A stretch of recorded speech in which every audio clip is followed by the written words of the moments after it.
Hey everybody, this is some guy named Rob, and welcome to your Raw recap video for March 5th, 2018. I want to apologize for how late this is going up. Things have been incredibly hectic and incredibly crazy around the household, so I've had to delay this by a few days. I'm going to try and get these up in a much more timely manner, but for now, I thank you for bearing with me on this. We open our show with Kurt Angle coming out to the ring for a promo, calling out Triple H for what happened on Raw last week with the sucker punch, and calling back to Survivor Series and what he told Triple H about if he ever attacked him again, there would be consequences. Now, instead of Triple H, we get Stephanie McMahon coming out to the ring, saying that Triple H isn't even in the building tonight, he's not going to be there, and that then goes into a very, very similar promo to the type of stuff that she did with Mick Foley about a year or so ago, bringing up the fact that he has kids, he has an ex-wife to support, and that he really needs his job. This, of course, brings out Ronda Rousey, who comes out with a huge smile and high-fives practically the entire front row getting into the ring. And then Stephanie does something really stupid. She tries to tell a joke, and it's really a bad tonal shift. It really doesn't fit in with the rest of the segment at all and really just serves to kind of derail the whole front end of the segment. So this leads into a back and forth between Ronda Rousey and Stephanie McMahon about how Rousey isn't thinking that the people who signed her were the people that she thought that they were. Stephanie counters with the fact that now Ronda is an employee and she now has to sort of submit to authority. It wasn't quite said that way, but that was pretty much the gist of things. Ronda Rousey clarifies that her match at WrestleMania does allow her to choose her own opponent. Stephanie does actually acknowledge this, and Ronda Rousey comes right out and says she's challenging Stephanie to a match at WrestleMania. Cue Triple H's music, and he heads down to the ring saying that none of this is going to happen because Stephanie is an executive of the company, and as an executive, she's not expected to be a performer. Kurt Angle counters after calling out Stephanie for lying about Triple H not being in the building. He calls out Triple H by saying that both Triple H and Stephanie McMahon both have superstar contracts, which means that they are able to be inserted into matches. And as the Raw GM, he's going to create a mixed tag match with him and Ronda Rousey versus The Authority at WrestleMania 34. Triple H pretends to defuse the situation a little bit before attempting another cheap shot on Angle. Ultimately, what ends up happening is Triple H is placed into the ankle lock, and Stephanie takes a cheap shot at Ronda Rousey from behind. Eventually, Stephanie helps Triple H escape the ring. Ronda Rousey picks up Stephanie McMahon by the hair, gives her a very, very ugly looking Samoan drop, and the segment is done. We now have a match for WrestleMania. And I have a question about this. Since when is the WWE worried about unresolved plot threads and storylines? This whole angle started by resurrecting a segment from 3 years ago where Ronda Rousey and The Rock embarrassed the Authority at WrestleMania 31. So all of a sudden, we're going to treat this dangling storyline as important, but completely ignore all of the drop storylines since that time, including the heat between John Cena and Elias that never actually culminated in a one-on-one match, and this happened as recently as the lead up to the 2018 Royal Rumble. Really? Really?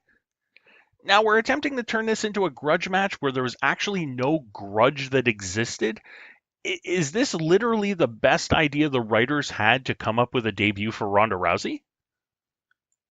Next up in a match, actually for the second time in 8 days, we have Nia Jax taking on Asuka with the ever-coveted undefeated streak on the line. And if you saw their Elimination Chamber match, you pretty much know how this one is going to go. They booked it pretty much the same way. Jax is looking dominant, hitting a lot of power moves on the Empress of Tomorrow, and Asuka getting in the occasional strike, trying to lock in the occasional, like a knee bar or an arm bar or something to try and wear Nia Jax down. Now, I will say that they didn't make Asuka look quite as much of an underdog or quite as weak as they did at the match at Elimination Chamber, but at the same time, I enjoyed the Elimination Chamber match more. There were a couple really, really bad spots. One of them where Nia Jax is trying to hit a backbreaker on Asuka, comes down on the wrong knee, so it ends up being like this really awkward side slam. I will give credit to the finish, however. The finish I really enjoyed with Asuka locking in this kind of triangle submission and Nia Jax doing everything that she could to try and power out of it, including picking her up and slamming her against the ring, almost like a power bomb, slamming her into the corner. Asuka still won't let go. Uh, Nia Jax picks Asuka up a third time, but they end up going into the ropes, and then there's sort of a roll through. It gets turned into an armbar submission, and after an uncomfortably long time of holding out, Nia Jax finally reluctantly taps out to end the match. Now, I really like the way that this finish protects Nia Jax, makes her look strong because she is held out in that armbar submission for longer than pretty much anyone else on the women's roster that I can remember has held out for. They also linger on Nia Jax a lot longer after the match is done and Asuka's already left the ring. She's selling the arm, which is something she does better than perennial main eventers John Cena have ever been able to do. And she slowly makes her way to the back, and the crowd actually starts applauding her for her efforts. So you can see the seeds of a face turn coming here. They made her look sympathetic in her loss. This is like the third or the fourth time that she's lost to Asuka this year, and like I said, the second time in 8 days. I thought it was going to be really, really kind of. I thought I was going to have Nia Jax Asuka fatigue with this one, but it ended up being a lot more entertaining than it probably had any right to be. And considering the rest of the show is actually one of the highlights. Now, of course, the real question is, are they actually going to follow through with the writing on this and have Jax go and turn full face and pit her against Alexa Bliss, who essentially has been using Jax to try and soften up Asuka before WrestleMania? And in fact, later in the show, you'll actually see Bliss try to comfort Jax by showering her in backhanded compliment after backhanded compliment and making Jax upset enough to cry. And I know that there's a lot of fans who have had mixed feelings about Nia Jax crying on camera the way that she did, thinking that it might undermine her as sort of this unstoppable force that no one can really deal with. I think kind of the opposite. I think going an emotional route is a really good way to generate sympathy for Nia Jax because we know that she, is the big fierce competitor. She's really strong. She hits these big power moves. She can be ruthless when necessary. But right now, you have a perfect storyline where the WWE Raw Women's Champion is kind of messing with her head. Um, and eventually, you could just lead it into a storyline where Nia Jax snaps, turns on Alexa Bliss, and either costs her the championship or even challenges her for the championship to make the odds a little more even because you kind of have to with the size difference between Nia Jax and Alexa Bliss. You have Mickie James, who's already stepped in as Alexa Bliss's new bestie, so to speak. So you already have kind of the baked in elements that you would need to turn this into a proper feud. I just want to see if they're actually going to follow through with this because one of the problems that the writing staff have is follow through unless you wait 3 or 4 years down the road and then suddenly it becomes a major plot point for a WrestleMania match. Next up, we have the Bar against the Revival, and instead of actually cutting a promo on the Bar, we get to see a screen capture of a tweet sent out by the Revival challenging the Bar to a match, showing off all of the competition that they've beaten. So we've now transcended the scripted promo in the WWE, and we've just moved to putting the script directly on the screen for people to read. Progress! The match will have WrestleMania implications because if the Revival does beat the Bar, they will be given the number one contender spot and they will face the Bar for the tag team titles on Raw at WrestleMania. The match is a good one, if a little underwhelming. The styles are fairly similar in terms of their tag team psychology, although the Bar actually kind of do it a little bit better, in my opinion, at least for this match. Um, I thought the finish was incredibly underwhelming with Cesaro pinning Dawson cleanly after a neutralizer. Seemed incredibly anticlimactic. I was expecting a dirty finish. I was actually expecting the Revival to win, probably with a dirty finish or a dirty double team maneuver or something going on the outside that would incapacitate one of them. None of that happened. So the tag team situation is still up in the air for WrestleMania. We're 5 weeks away. Something has to be figured out. And now, because this is a long show and we do need our designated piss break, John Cena comes out to cut a self aggrandizing promo about the match he had on SmackDown last week, how he's going to become a 17-time WWE champion at the SmackDown pay per view this coming Sunday, and how AJ Styles and Shinsuke Nakamura, both of whom are SmackDown superstars, can join him in a triple threat match at WrestleMania for the WWE Championship, which is currently defended on SmackDown. Somebody needs to remind Cena that he set his alarm 24 hours too early and that no one cares. To remind him of this, out comes Goldust, who cuts an even more pointless and confusing promo before sucker punching Cena. This turns into a short match where Goldust's offense seems to have been restricted almost entirely to the commercial break. Cena comes back as expected, wins the match with the 5 moves of doom. To the surprise of absolutely no one, hits a single AA, pins Goldust, and that's the match. Now, the irony of this entire segment is that a chunk of Cena's promo revolved around him denying allegations that he was handed his opportunities and that he has never held anyone in the locker room back. He's saying this while wasting precious airtime to talk about a SmackDown related match to build up to a SmackDown related pay per view. And this time could have been used to build a Raw storyline into WrestleMania, or building a Raw superstar, or maybe giving us an entertaining cruiserweight match that is desperately needed on a show like this to kind of liven up the tempo. It's pretty rich on the part of the writers that they would go out and say that John Cena's not holding anyone back in terms of push, when basically you're wasting 15 to 20 minutes of airtime with basic, useless hot air. We get a quick segment backstage as Elias is begging GM Kurt Angle to cancel the Symphony of Destruction match. Kurt Angle goes ahead and turns it into a no holds barred match, falls count anywhere. And after that, we get Bayley coming to the ring. And Bayley is in a quick little interview segment and being asked to explain her actions from the week before when she refused a tag from Sasha Banks during the 6-woman tag match.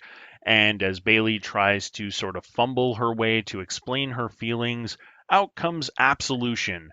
And Paige cuts an absolutely brilliant promo, saying that Bayley needs to grow up, that there is strength in numbers, that she has to pick her friends wisely, and that if you don't have somebody around to watch your back, you are going to have nothing.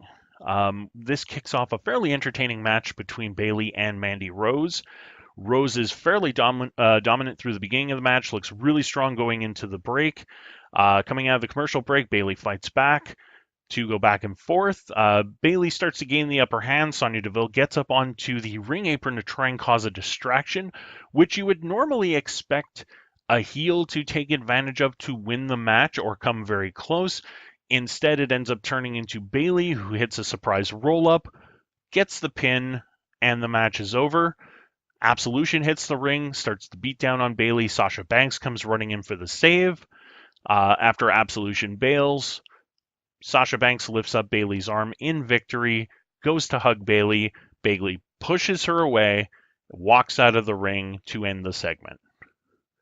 This is another one of those segments where if the writers really follow through, you could have something here. I would like to see something like Absolution versus someone from Absolution. Could be Mandy Rose, could be Sonya Deville versus Sasha Banks. Sort of a repeat of, or sort of a flip, invert, whatever, of this week's match. And then at the end of the match, have Sasha Banks, get the pinfall win, have the beatdown, have Bayley hit the ring, have Absolution look like they're bailing out, and then Bayley, hits instead, lifts up Sasha Banks' hand in victory, hits her with a Bayley to belly suplex. Absolution hits the ring, It's a three-woman beatdown. Paige welcomes Bailey as the newest member of Absolution, because I do think you need three wrestlers in that stable with Paige as sort of the mouthpiece. Uh, because I don't know how strong Bailey's promo skills are. They don't seem to be all that.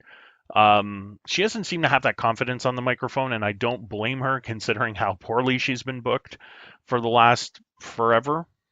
And I really think that this is a great way to turn Bailey heel and set up a Bailey versus Sasha Banks match at WrestleMania. Time will tell if they follow up on it. Next up, we have the Symphony of Destruction match. We look at the top of the ramp where a baby grand piano, a double bass, various guitars, drum kit is set up. Elias comes out, sits at the piano, plays a little ditty, gets on the drums before picking up his guitar and walking with it to the ring while playing and singing a song about how he is going to beat Braun Strowman and how Braun Strowman will walk with Elias. Again, Elias is incredibly over with the crowd. I don't know why he's not being pushed into the singles, into the Intercontinental Championship picture, but that that whole thing is really muddled up. So I can understand in a way, but man, this guy needs a title and he needs it soon. This guy's way over. Don't blow this one. As he gets to the ring, he decides that he is not going to wrestle tonight unless he gets himself a proper introduction. So the lights go out again. Stool is in the ring. Lights come up with the spotlight. No Elias. Then with the house lights, Elias is in the crowd, bailing to try and make it out of the arena. He gets into his rental car, tries to put it in gear and go. Car's not going anywhere. Looks in the rearview mirror. Eyes go wide. Camera cuts back. It's Braun Strowman. He's lifting up the back end of the car so that the wheels don't make contact with the pavement. Boy, good thing they found a rear-wheel drive car for Elias to rent. And so Strowman chases Elias back into the arena, and the match is underway. Now, I am convinced that this match was put together for the sole purpose of letting Corey Graves make as many Megadeth references as he possibly could. The announcers reiterate that this is a no DQ, falls count anywhere match, and it was pure comedy wrestling at its finest, with Strowman, first of all, chasing him back into the ring, giving him an initial beatdown before Elias turns the tables with a guitar shot to the back. And Elias actually gets in some really good offense on the big man, including a really, really good looking elbow drop from the top rope. Um, it that I was impressed by that. I really, really was. I wasn't really sold on Elias and his matches, but what I've seen from him since the Royal Rumble, I'm getting a little bit more behind him. I really like the work that I'm seeing. That elbow drop was killer. Ultimately, the fight would make its way back up the ramp toward where the instruments are. Braun misses a power slam through the announcer's table for the second straight week, but he does manage to catch Elias before he can escape. He ends up crushing him again with the double bass, squashes him under the baby grand piano at the top of the ramp, pins him. 1, 2, 3. Match is over. This to me was easily the most entertaining match of the night. It was just so wonderfully stupid. It was just so out there, and it just worked on every level pretty much. Credit to Elias. He can take a beating like no other and still come out, completely over with the fans, which is really, really hard to do. I mean, he's not like one of these guys who he gets beaten on a regular basis and people just stop caring. He is way over. I think people just love to see him get his comeuppance after he, trashes their city during his intros every night before his match. And hey, if anyone's gonna trash Elias, Braun Strowman's your trash man because he can just tear shit up no matter what. Next up, we have Bray Wyatt versus Rhino in our second piss break match of the night. I didn't care about this match at all. It was a glorified squash match.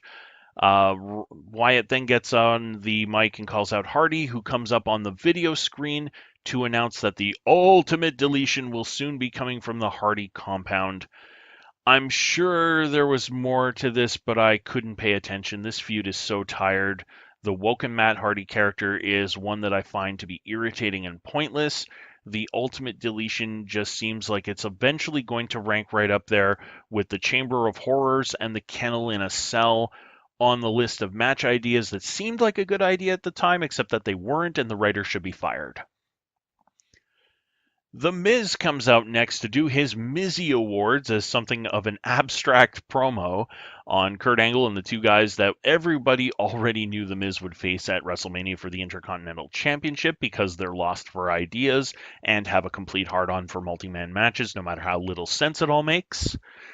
Which brings out Seth Rollins and Finn Balor, who then get challenged by The Miz to a 3-on-2 handicap match against Miz and the Miztourage. The match itself is decent, if unremarkable, and most of the story in the match is how Rollins and Balor try to one-up each other through the course of the match by, blind tagging each other in when the other's getting a little bit of momentum.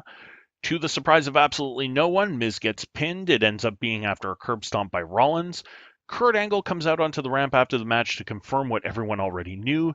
The Miz would not defend his championship against Finn Balor. He would not defend his championship against Seth Rollins. He would instead defend it against both of them at WrestleMania in a triple threat, because of course it's going to be a triple threat match. We don't know how to do singles matches in the WWE anymore. Our final segment of the night has Paul Heyman coming to the ring with the Universal title belt, and he cuts a wonderful rebuttal promo on what Reigns had said last week.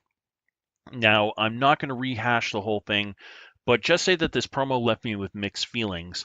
I'm going to be honest, I could listen to Heyman do 30, 40, 50 minutes, an hour every single week because he's just that damn good on the mic and that entertaining. He puts himself over, he puts his client over, and he puts his opponent over, which is something that seems to be kind of a lost art. He goes a fair ways to put Roman Reigns over with his beating of The Undertaker. I loved the line that he said that the reason why nobody called out Roman Reigns for beating The Undertaker last year at WrestleMania because The Undertaker only wrestled one match is complete bullshit. Because The Undertaker is The Undertaker 365 days a year, regardless of how many times he wrestles.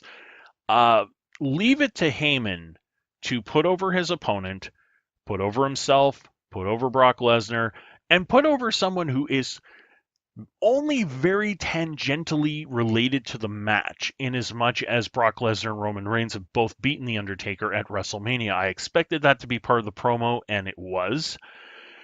But there was a little bit of a problem that I want to address with the promo, and that's the line about the championship being a symbol to represent that you are head and shoulders above all of your peers in the locker room and the number one guy in the entire industry.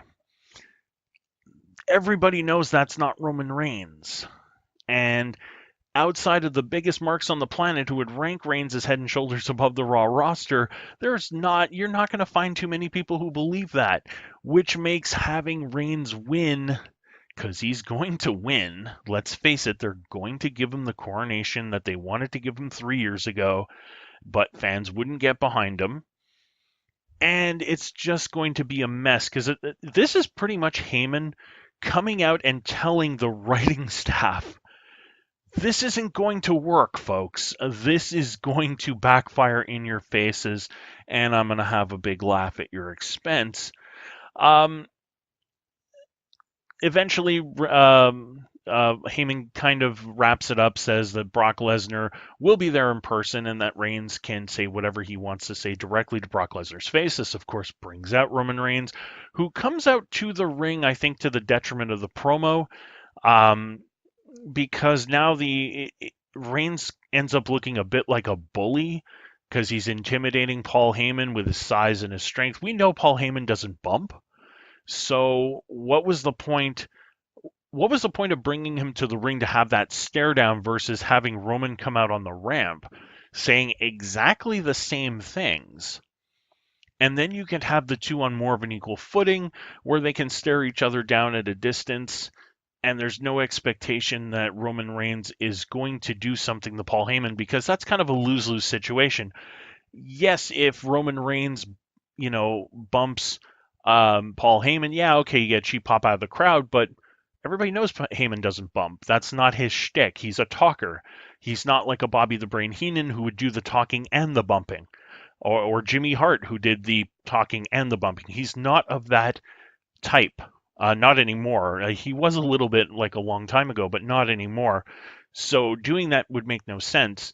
Having Paul Heyman slink away looking kind of fearful doesn't really do much because Roman Reigns isn't wrestling him. He's wrestling Brock Lesnar. It kind of it just doesn't seem to fit. So I don't know. That's my take on it. I guess we've come to the end. We kind of have an overall ranking of the show. I'm going to give the show a C, which it's kind of a bump up from the C minus I was going to give it originally. But I went back and rewatched Monday Night Raw, and it was more entertaining than I gave it credit for on first viewing.